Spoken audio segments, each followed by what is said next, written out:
Hi guys, and welcome to my channel. Today I'll be sitting down with Mr. Will Galvin, founder and owner of SLM Inc. He originally started a landscaping company, but then he has transitioned to home remodeling. He still does both.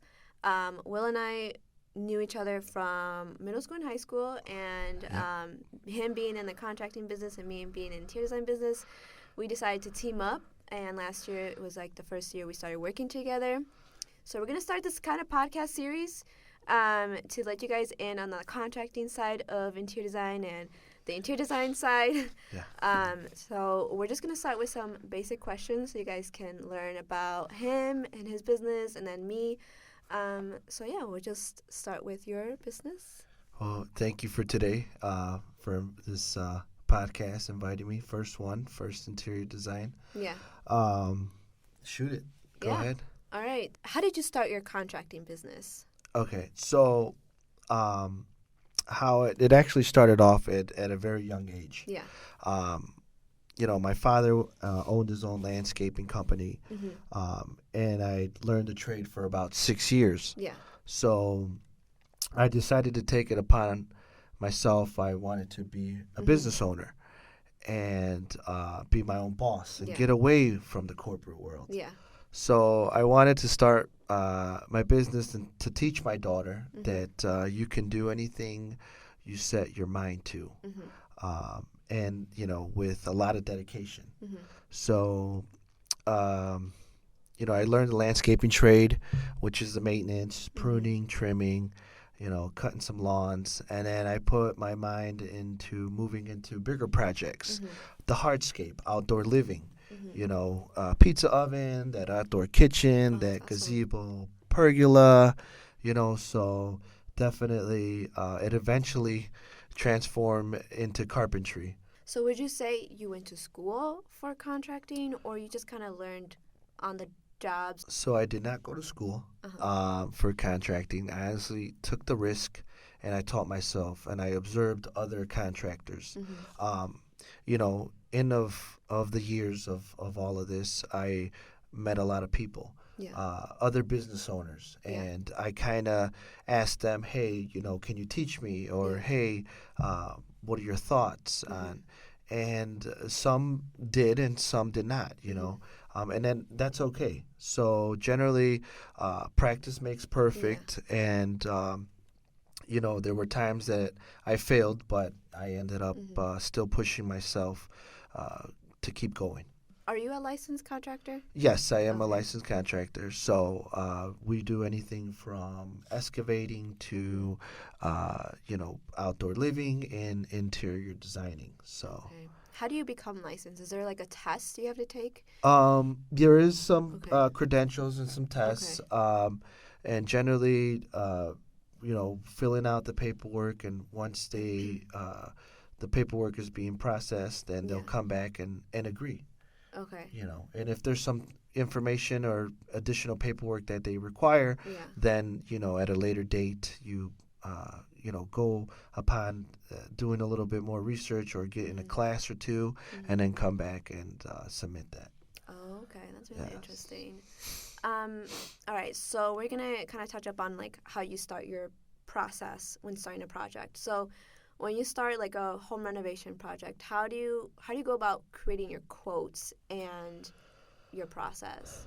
Okay. So generally, how it starts is I walk, I meet and greet the client and I say, hey, 2 questions. One, is this a flip, or is this going to be a long-term family home? Okay.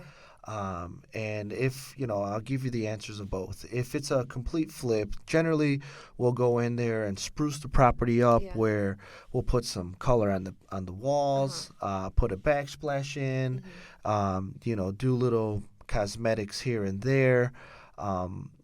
Generally, if we're going that route. For the long-term living family home, I like to customize a lot of molding. Yeah. So what I've learned on that, it adds a lot of character to the home. Yeah. So it's very personal.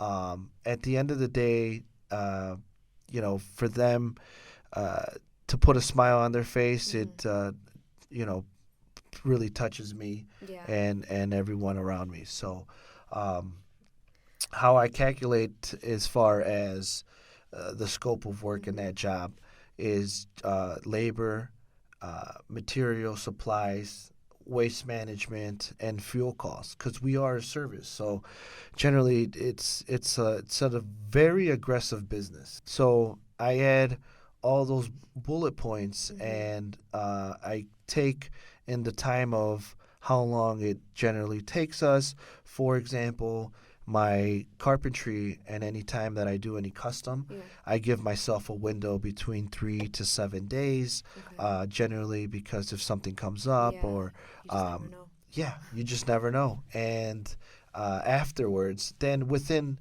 2 to 3 days, the decoring and painting comes in, the Okay. prepping. So that's quicker than actually customizing, very tedious, very Yeah. detailed, Yeah. very How long detailed. does it take you to create the quotes or the proposals?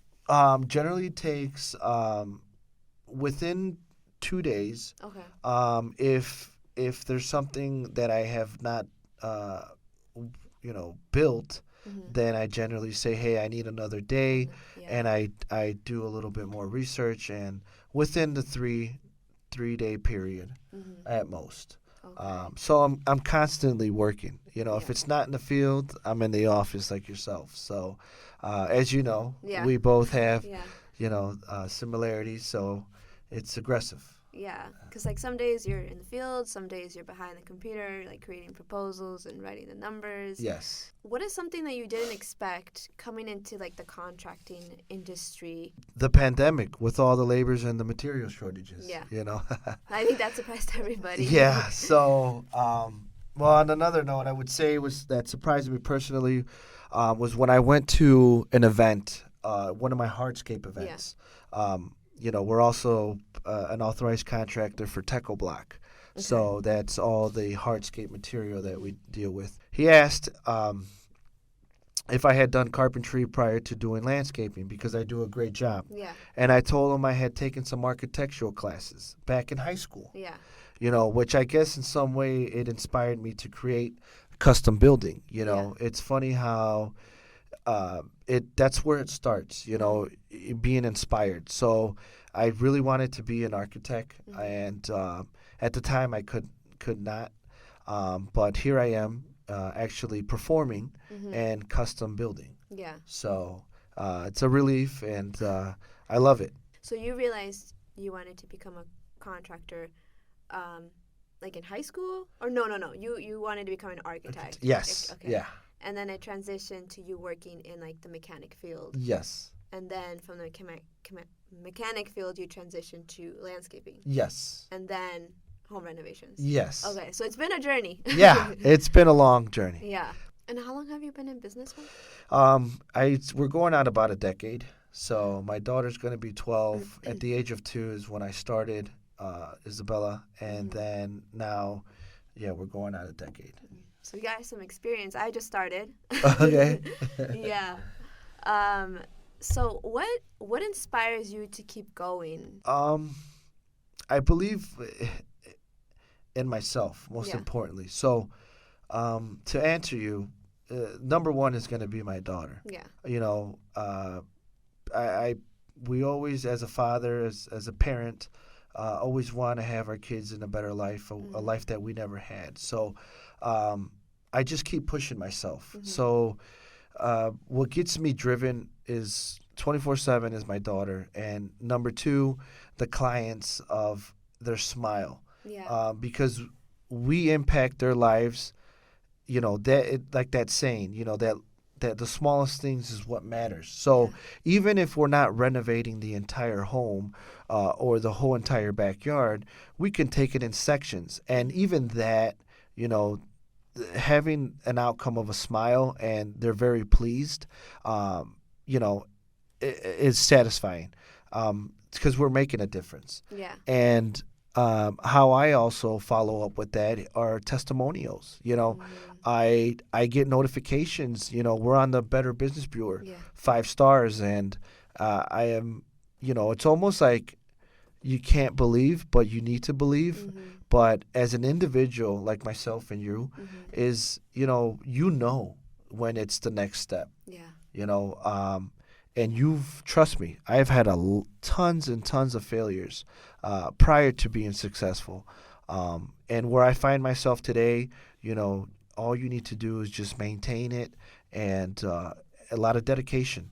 A Yeah. lot of dedication. So I think one of the main things is believing in yourself when others like don't see it, or even if like you're not there yet. I think one of like the strongest thing is just believing that Yes. you can, and envisioning like that finish line, like Yes. that success. Yes. I think that's very important to have when you start a business. Yes. Like, should contractors be licensed, first of all? There's a couple of things I would like to add on Yeah. that question. Mhm. My recommendation, as a business owner and personally, I would hire a licensed contractor Yeah. because it's a trust factor, especially with someone that is an outside call from the advertising that you did. Yeah.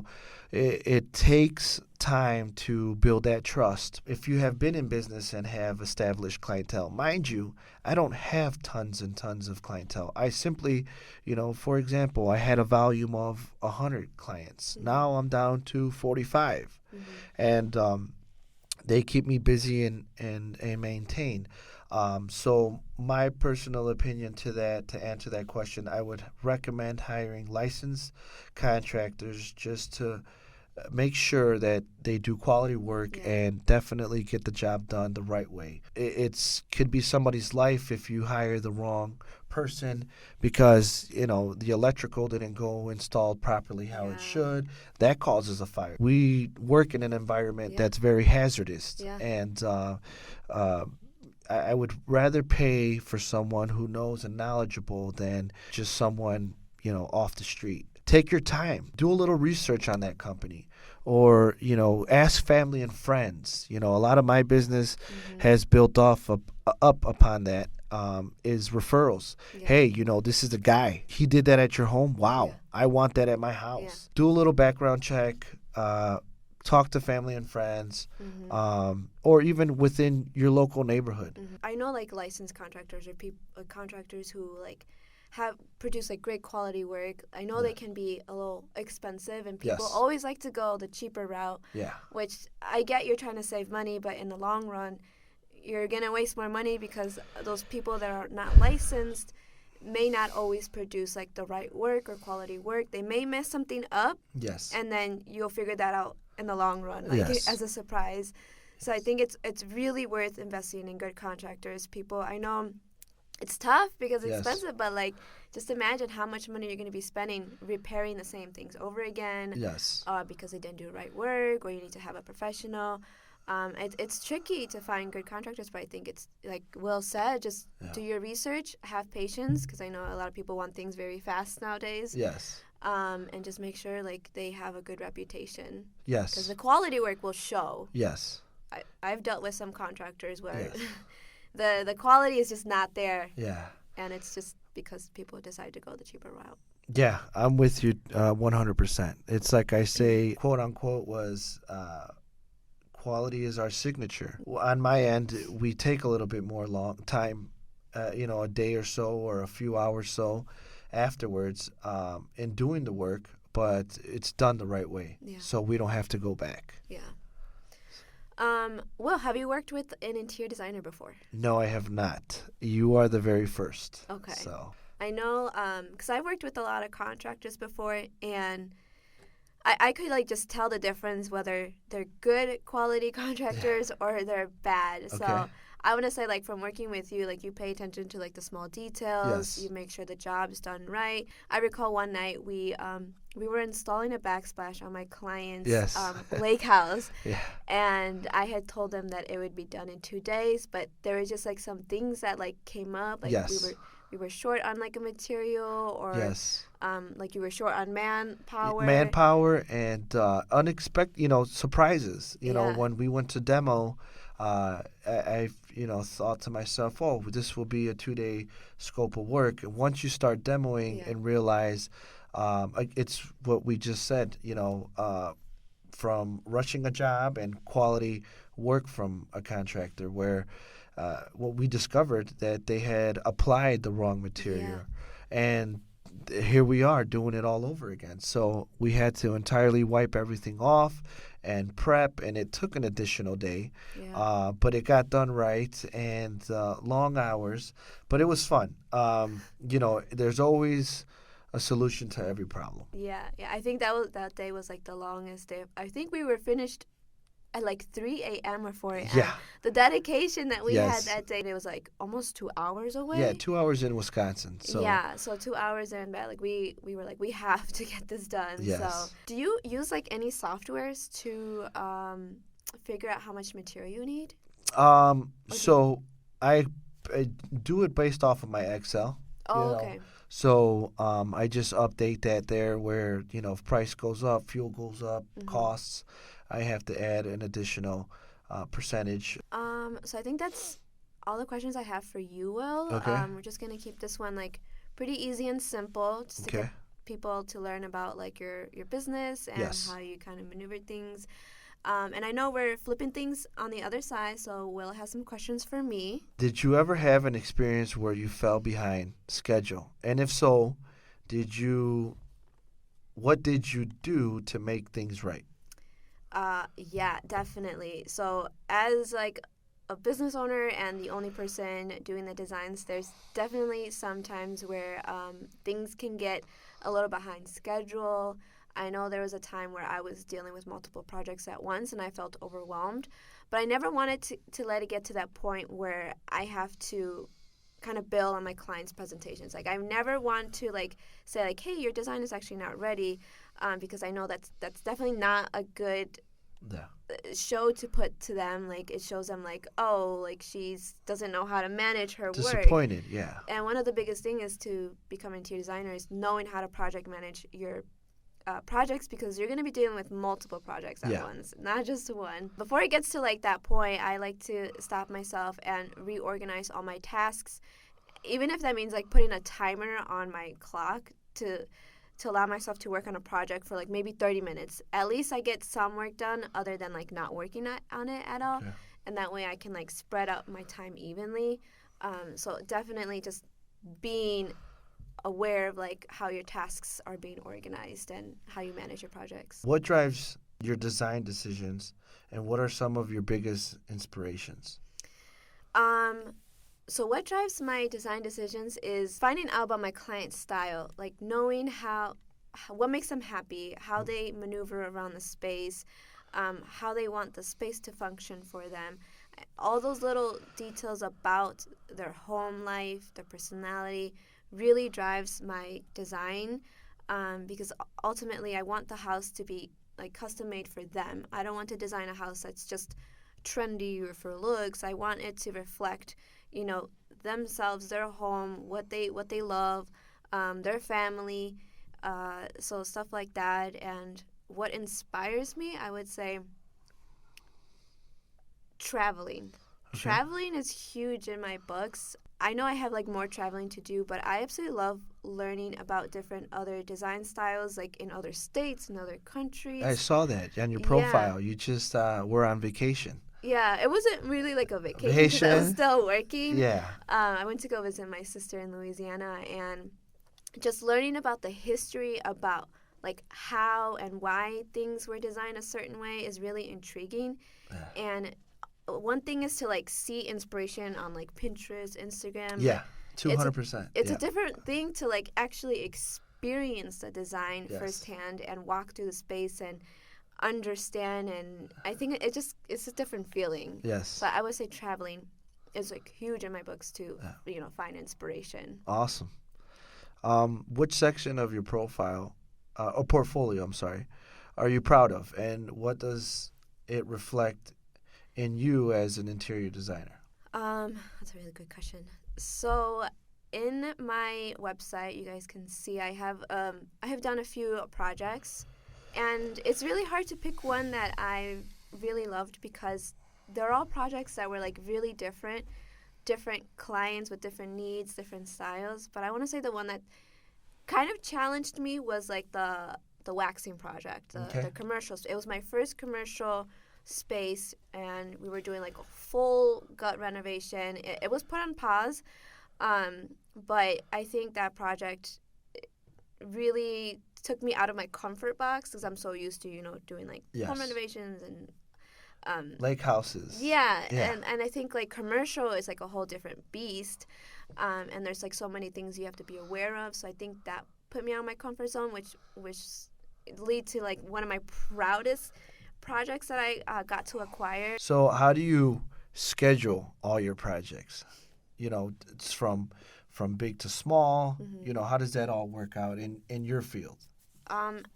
It really depends on how many clients sign on board. Okay. Just like how life works, Yes. sometimes like you don't hear from anyone for a while, and then all of a sudden everyone just kind of pops in. Yeah. And like, I want to get going. So Yes. I think at that point you just have to be ready Yeah. for like full blown designing and handling all these features. It's a lot of juggling. Yes, Yeah. it is. Yeah, I'm with you all the way. I'm similar.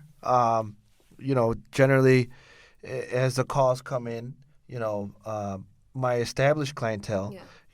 I have jobs that are 6 months, prior already booked from the Yeah. previous year. On the outside calls, it's like I got to try to fit them in between the schedules Yeah. that's on the agenda already. So that's just a little bit on the contractor side, at least on my point, how I do things in business. So what advice would you give someone who's looking to become a contractor and start his business or her business? I would say do some schooling. I've taken some schooling. Yeah. Seminars, etc. But definitely get a degree in business and management. That's going to be a big factor. I did other ways on doing schooling in that matter. I have my credentials in business and also in safety. The other side of it is go get the experience. Go to that family member who owns a business, whether if it's the same trade or not that you want to do, because at the end of the day we all have customer satisfaction. Yeah. So you want to have that experience on how to handle if something comes up, and whatever it is. Yeah. The experience is most important as well. I think that applies to interior design too. Definitely get a degree, some type of schooling, because there's so many different factors about interior design that you will find out once you're in the real world. Yeah. I think schooling will teach you like a good kind of basics of how to space plan, how to pick colors, how to work the programs, because nowadays we just do everything in software. I don't think anyone really hand sketches any floor plans, although it is good when you're in the creative process. And experience is key. So try to shadow people. Reach out to interior design firms. I think that is really important to get both, school and experience is key in this field. Also, give a couple pointers. Where I am today is because I've networked with, older people than who are already successful. I have actually clients who are millionaires. I have contractors who are millionaires. And, one day I say to myself, I'm going to be a millionaire. Yeah. I'm not a millionaire yet, but I'm working on it. But it's definitely the environment that you put yourself in also to be successful. And, ask questions. Don't hesitate. The worst they can say is no, right? But if they're nice, they'll give you and elaborate and answer your question. So I think that wraps up this podcast. Cool. I hope you guys enjoyed watching this. If you have any questions about the contracting side or interior design side, drop them down in the comments below, and we'll make another series kind of getting more in depth about each of our fields and how they intertwine. Thank you guys for watching. If you like this video, give it a thumbs up, and I'll get you guys on the next episode. All right. See ya.